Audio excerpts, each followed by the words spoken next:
So far we've talked about honest signals being either like good or bad. But actually honest signals, certain ones are neither good nor bad per se. They just sort of indicate your level. I.e. like it's an honest signal that you're like 6 out of 10 cool. Or it's an honest signal that you're like 8 out of 10 cool. Something like that. Or 8 out of 10 a worthy guy for the girl to sleep with. And so the concept here is one I refer to as leveling. It actually comes from a concept in poker, which I won't get into right now.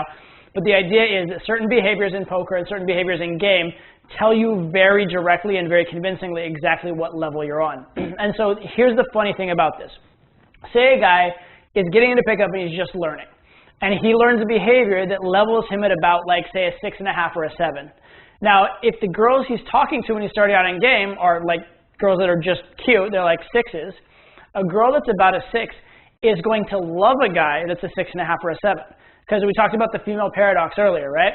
She wants a guy that's a little bit better than her, but not so much better that she's scared he's going to cheat like crazy. And so if the girl's about like a 5.5 or a 6, and he does a behavior that's an honest signal that he's a 6.5 or a 7, she's going to love him for it. In fact, she might get aroused right on that alone. She might even compliment him and be like, I really like the way you did that. And like indicate that that's the reason even that she liked him.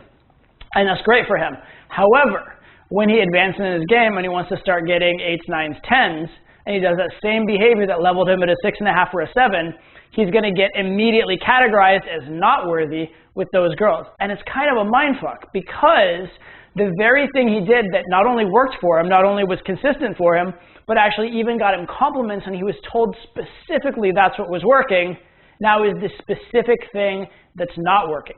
And as long as he clings to that behavior, he's pretty much guaranteed to continue being unsuccessful and being inconsistent with those higher level girls. So it's a bit of a mindfuck.